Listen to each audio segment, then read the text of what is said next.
Know that this conversation is going to include references to abuse, violence, coercive control, but we always advise too to listen to the important stories like this one.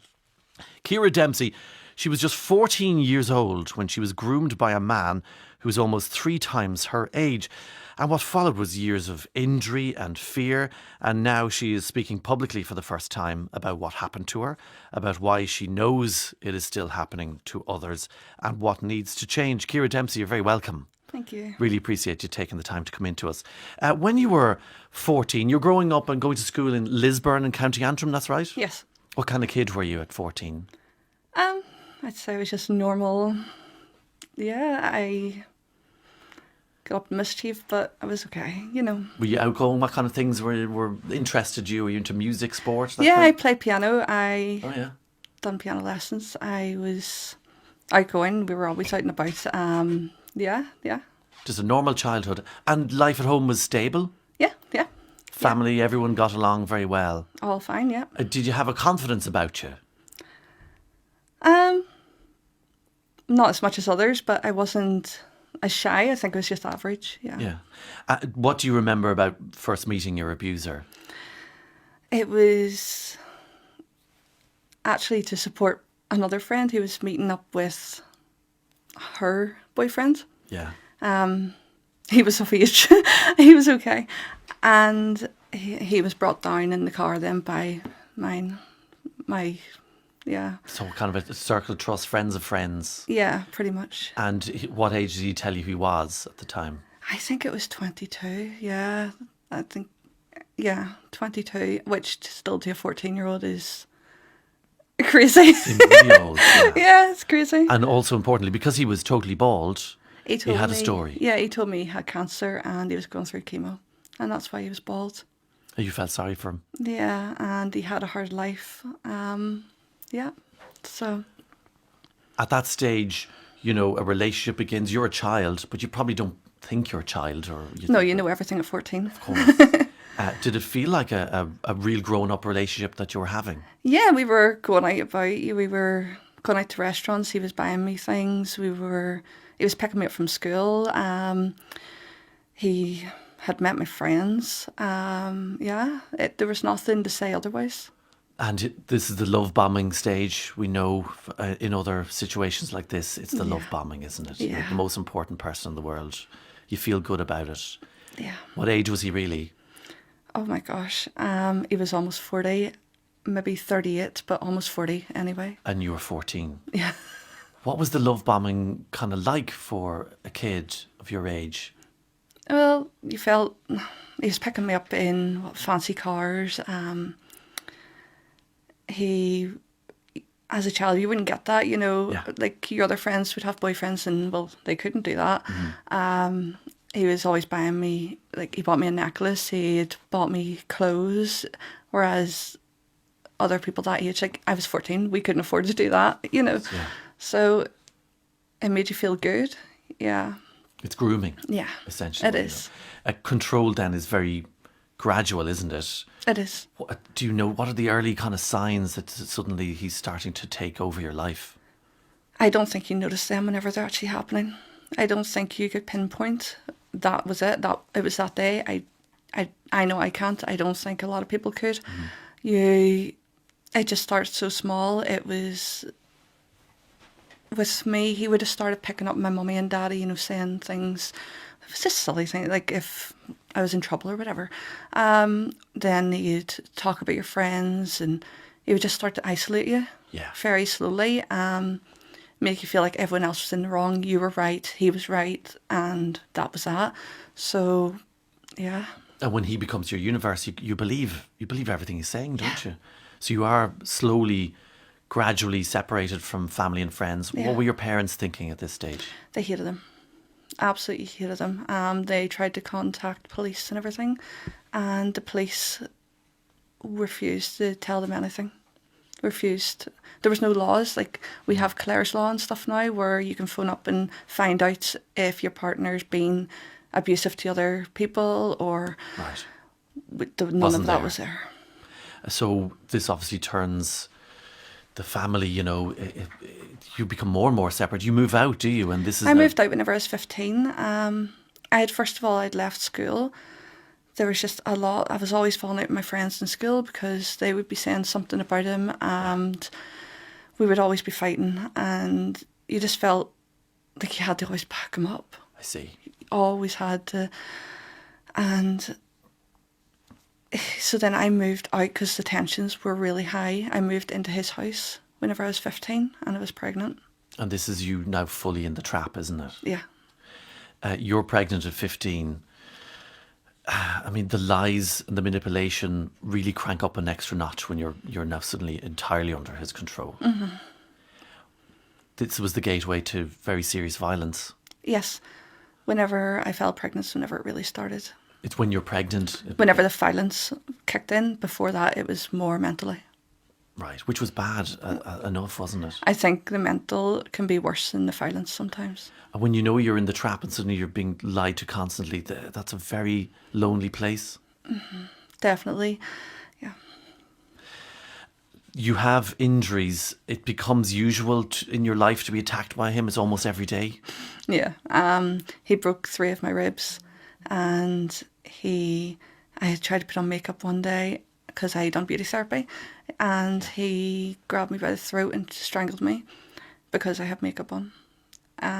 If I tried to go up to my nana's house, he would accuse me of going to see somebody else, but it was my auntie that was picking me up, to bring me up, and so I wasn't allowed to go near my nana's again. You can't go to anyone who can possibly tell you that this life is not normal. Even whenever I had to do placement for my course, and it was within a gym. It was in a beauty salon within a gym, so there was other guys there, and yeah, that was a nightmare even to be allowed to go to that. So any little interest you had in life shut down. Mm-hmm. He had a knife. He had a knife, and I can't remember what the argument was about, but we were in the kitchen and he launched at me with the knife, but thankfully I was able to get away from that. Yeah. Were you able to get any medical attention for your injuries? I didn't get any injuries on that occasion, thankfully. I was able to get away. On the other occasions where you Other occasions, my ribs, I had begged him to take me up to hospital, and he told me no. And it was a few days later, I was still going on, I'm in pain. And finally he took me up to the hospital, and I had told the triage one thing and then the nurse another thing. So there was 2 different stories about what actually happened to me, thankfully, because then I was able to use that for evidence. And yeah, that's whenever I was finally able to get... It was very rare. Yeah. When you're pregnant, is he also attacking you then? Attacking me while pregnant, mostly mentally. When the baby arrives, you have no safety really in sight at all, do you? No, because you just have a baby. Your friends are... Well, I was 16 by a month whenever I had him, so my friends were 16 and 15. They're all out doing whatever they're doing, and I'm looking after a baby. So you're already isolated in that sense, as it is. And then adding this on top of it isolated me further. So where could I go? I tried to meet up with my friends, and whenever I met up with them, it was every 5 minutes he'd be phoning and phoning and phoning. You had the answer. If I didn't text them to say where I was or whatever, it wouldn't be worth it. It's not worth it. And I presume he can go about whatever he wants to do. Yeah, there was actually a time where he disappeared until the middle of the night. We didn't know where he was. I'd phoned my mummy. She came down. We were ringing around to hospitals. We didn't know where he was, so he could do whatever he wanted. And we thought he was lying in a hospital somewhere. We didn't know what he was doing. So he had his own freedom, and I had to sit in a house as a 16-year-old with a new baby. The psychological side of it is not just the fear you have of attack. He's also threatening your family to you. Yeah, he had threatened. I tried to leave him, and he threatened if I did. At this time, my mummy had my son in the house, and he said he'd burn down the house with my mummy, my daddy, my brother, and my son in it. How does a 16-year-old cope with this level of fear? I mean, how do you even get up in the daytime to look after your child? I think I ended up with really bad depression, to which nobody actually knew about. Yeah, I didn't tell anyone anything. Nobody knew. if I tried to leave, he would threaten to harm himself in front of me. People often think in your situation, oh, family and friends are going to know something terrible has happened, but you can mask They this didn't. extremely well. They know it. My friends were concerned about his age because they could see, but he had told me he had cancer and he's Yeah. going through chemo and he had a hard life. So that's why he looked a bit older than what he said he was, which, yeah. They kind of he saw the kindness in you and exploited that you would have sympathy. I think one of the most striking parts of your story is that institutional systems really let you down. Yeah. In education, in healthcare, even in the probation services, the machinery of the civil service, which is quite big and quite powerful, it failed in so many ways, didn't it? It missed all the signs. What does that feel like to you now, knowing that someone could have helped? Absolutely crazy. You wonder how much of what I went through would I have actually had to have went through if somebody had just done what they were meant to do. There was midwives, teachers, as I say, the probation officer, he came into the house and I was... Services in general, they could see what was going on. Yeah. And perhaps they were a report, we don't know, but there were early things that were missed and could have helped you. Yeah. This is essentially one of the reasons you're talking now, isn't it? Because you want those things to improve. I mean, they would have. You were a child. Yeah. And it was very obvious. Yeah. At the time you're going through all of this, do you feel I'm being abused here, or does it feel like this is just? Well, he was my first relationship, really, if you can call it that. So I didn't know what was normal, what wasn't normal. It's not right, obviously. But you don't know what's normal. Was it my fault? That's what the knife was actually about. I made too much chili con carne. Really? I made too much chili con carne and he attacked me with a knife. So I was like, oh, maybe I wasted his money too much because it was his money. I was what, 15 or so, 16 at that time. Your day-to-day life is trying to avoid triggers. Yeah. But of course, everything triggers the violence. He just wants to attack. Yeah. And he would spin things to make it your fault. I went on holidays and he was brought home cigarettes and I give it to him and he says, oh, I quit smoking and now I've started because of you. And you start to blame yourself. And then that was my fault, yeah. Because, oh, maybe he actually did. No, he didn't, but maybe he did. And everything was my fault. This is sometimes in these situations people don't understand how you go from the starting point to your life. You don't know your own mind anymore. No, you don't. And you're more worried about trying to protect him and that you're then pushing everyone away and he's pushing everyone away, so you're isolated. So who can you go to then? When you actually finally get the courage, who can you go to? Who can you say, oh, help? Obviously now, looking back, I could have just texted whoever, rang whoever. Yeah. But at the time you're like, oh, we're not talking anymore, This is the gigantic force you don't think you can ever stop, but actually the walls crumble very quickly when you do. The turning point came when you felt your baby son was in danger. Can you tell us about that day? Yeah, again, I don't remember there's so many arguments. It was just picking silly things. And he had went behind the double wardrobe in the bedroom and pushed the wardrobe then on top of my son's Moses basket while he was inside it. And he was only a couple months old. And I had to jump between the wardrobe and the Moses basket so it hit me and not him. And then that's whenever I finally got out.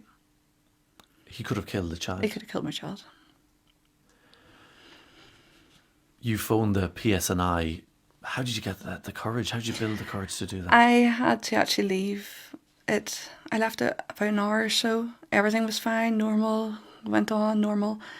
And I had to leave my son in the house and go out and phone the police and run back into the house to make sure my son was okay, knowing that the police were on their way. Yeah. I mean, the force of the courage to do that. You had to leave your child who you believed and was in danger. Yeah, he was. Thankfully, the police take note and they come back the next day. Yeah. Unfortunately, though, whenever they actually came out, they asked me in front of him, did I phone the police? What did you say? No. I couldn't say yes. I said no and denied the whole thing. The police had noticed what had happened and they left. They had already known what was going on. So they had left us, and the next day I had went to college and came home, and the house, it was open, the door was open. All the photo albums, everything was gone. The police had been back. They had raided the house. Raided the house. Getting away from a violent partner is the most dangerous moment, isn't it, for the women and children Most dangerous. involved? You managed, thankfully, because of this incident, you managed to get out very quickly at last. Yeah. But if those police hadn't caught on, You were in trouble. we'd have got out. You were back in the arms of your family. Is that who you go to? Yes, I went back to my mummy and daddy. Your baby's safe? Yeah. Did you feel free? No, because I didn't know what was actually... I didn't believe anything. The police had told me his age, his everything. The police had just came out and said everything, and I was like, you're lying. No, that's not true. And it was about a year later, I was like, oh, collect, what did I just go through? Yeah. I did not know at all, and I was still fighting with my family then, saying, that he hasn't done anything, it's fine, Yeah, it's not him, You're Yeah. psychologically locked, really, aren't you? Yeah, And it really I takes a year to understand I what even you had refused to press survived. charges and everything. I didn't press any charges then, and it was, I think it must have been about 7. It was a couple of years later I tried to press charges, and I got turned away. And then a few years later I went back and I was able to do it. Finally, you were able to. He is charged. He goes to court, and he's jailed. Yes. He gets a 6-year sentence for sexual and violent offences. When that day happens, do you finally go, you understand what you've gone through, what you've had survived? no clue what was going on still, and I think at this stage I was 24, 25, something like that, and I still had no clue really what was going on. I didn't understand the court system. I had to do plea deals. I didn't understand any of this. What does this mean? What, I don't know what you're talking about. So yeah, I still didn't know anything. He served half the sentence, half on supervised licence, and admitted a string of the charges in the end. When he's confronted, the walls kind of do come down, don't they? You thought he's going to control you forever. Yeah, I managed to, and a lot of other people are not, like, they can't manage it. The courts don't allow it, but I managed to get him off my child's birth certificate, so I don't need That to was go back. significant. Yeah, I don't need to go back and ask him for permission to take my child abroad, or him permission. Like, the schools would have had to contact him, and thankfully I didn't have to go through any of that. But a lot of girls, like, they would have to do that. They still have to get permission from. Was it their abuser. difficult to get the birth certificate changed? I think I was the second one in Northern Ireland to have done it Ever? ever. That's remarkable, isn't it? Second or third one. And it was only because I was under the age whenever I fell pregnant. Right. Which you were able to prove in court. Yeah. Ciara, you have rebuilt your life. How did you manage to do that? My husband, really. My husband and my friends, I went to counselling and they were amazing. The counselling was absolutely amazing with me. And my husband, takes everything really slow with me, even to now. And like, he could move a funny way and I'll flinch. Really? And he'll just back off fully. He'd be like, I'll leave you alone. And he walks away. He steps away, to give me space. Because like 20 years later, I'm still flinching in case I get hit. And he's never done anything like that to me. They're the scars that carry on. Yeah. So he's been and he's built my confidence an awful lot. He really has. This is Alex, your Yeah. husband. You married, you have a family together now. Yes. You went and got yourself a law degree. I did. So did he. We did. We done it together, and yeah. And a master's. And I'm in the middle of my master's now Are you? in philosophy. When you look at yourself now and you think about 14-year-old you, I mean, what a remarkable survival. It could have been a lot worse. A lot of people, you don't think that you're going to get through it, and you don't think that it's going to be okay, but it is going to be okay. You're living proof. Yeah. There's a life after. It will be okay, yeah. Can I ask how your son is now? I think he's an adult. He's in university. Yeah, he's in university doing accountancy. He's very good. Good boy. Thriving away. Thriving. He's never met him. Never will. Proud of his mum. Yeah. You were speaking to us publicly for the first time, and I know the Impartial Reporter Yes. newspaper's done great work highlighting your story and other stories, which you have to mention. But you haven't spoken about this much, have you? Not even to maybe some members of your family over the years? No, I don't think a lot of my family even know what I went through. I don't know. Yeah, I have that. Why would people want to know?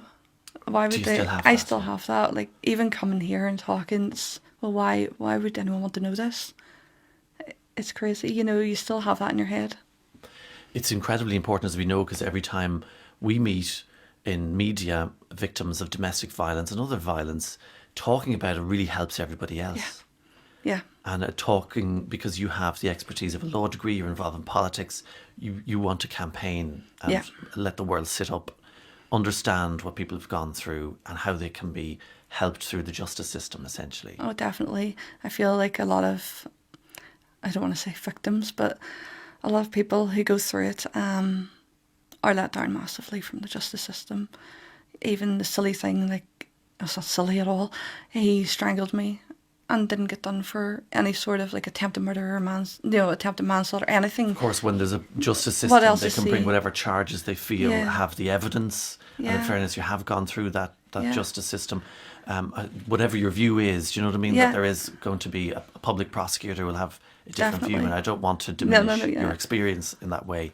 But in your role now as SDLP chair for Fermanagh South Tyrone, you can campaign for change. Yes. What are the barriers you see for people trying to get free of abusive relationships? The isolation. They're still isolated, and I feel whenever they do report it, there's still more barriers put up rather than listening. They don't get listened to Right. enough. There's still, oh, well, maybe it didn't happen, or, okay, well, there's no services here to help you. There's a waiting list. What are you meant to do in that situation? If you're trying to get out of the house and say there's a waiting list for one of the organisations. That's for accommodation. Yeah, Just for accommodation, something to go. say. Well, there's a waiting list where you meant to go and stay back in his house.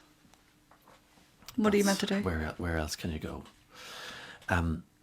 Your day-to-day life, as you told us, has still been affected. So you're still going through counselling, and I presume you are envisaging a day where you won't have to have these nightmares revisited in your Yeah, mind. well, I don't go through counselling anymore. I finished that a few years ago. Absolutely brilliant. But it does go through my head. And even whenever you tell people, ask me how many kids I have, and I tell them the age, and they're like, oh, you look awful young, to have. And then you just kind of laugh it off and like, oh yeah, because you're not going to sit there and get into the whole detail of it all, Explain your life to people. Yeah. There are people, mostly women, who are likely listening. They'll recognise parts of their life in your story. What can you say to them? That it will be okay. Just even if you've been isolated, if you fell out with your friends, they're not going to turn you away. They're still thinking about still them, there. aren't they? Yeah. You go to them, they'll be there. 100% they will. Did No you matter what. Did you manage to reclaim your friends? Yes. Yeah. I have my friends, yeah. And they suspected something terrible was happening. They knew that you just didn't suddenly change personality. Yeah, they could see what sort of person he was. I couldn't. They could see, and that's mostly why we fell out. That must be a huge step in when you go back and the friends are still there. Yeah, and there will be, for the majority of people, there will be, don't be scared to reach out to any of them, or to, it will be okay in the end. You will get through it. Because the victims right now, they probably think their friends aren't interested, don't want to hear from them ever again. They do, yeah. They really do. They do. The campaign for change, what is the first port of call? What would you fix if you could? And I know you're only speaking out because you believe this can happen. I want to give people a voice. I want people to be able to speak up and not be shamed, not be scared. And to know, obviously, there needs to be, the justice system needs reworked massively. And just, yeah, to give people a voice. And if anyone needs help, to come to me as well, and I'll always help them. Just to listen. Listen, Take help, women anything. seriously. Yeah, yeah. People are listening to you this morning, and the messages are only started to come in now. How right that this amazing woman's son is proud of her. What a wonderful, powerful woman. Thank you for sharing your story and your experience. Berbua, says Orla. Thank you. This lady is truly an amazing, remarkable woman who's been through a lot and has come through. I wish her and her family everything well in her life. That's Martina. Ciara Dempsey, I really appreciate you coming in and speaking so openly and plainly about what you endured and this terrible time you had, which was your childhood. Yeah. But we are glad to hear that you've built a life afterwards, and I think the survival story and hearing you is absolutely vital and will help others. Yes, So definitely. take care of yourself. I want to say for Women's Aid, contact the 24-hour free phone helpline 1800 341 900 1800 341 900. It is an excellent place to begin. And for Northern Ireland, please go to womensaidni.org. All the contact details are there. Ciara Dempsey, thanks and take care of yourself. Thank you. Oliver Callan on RTE Radio 1.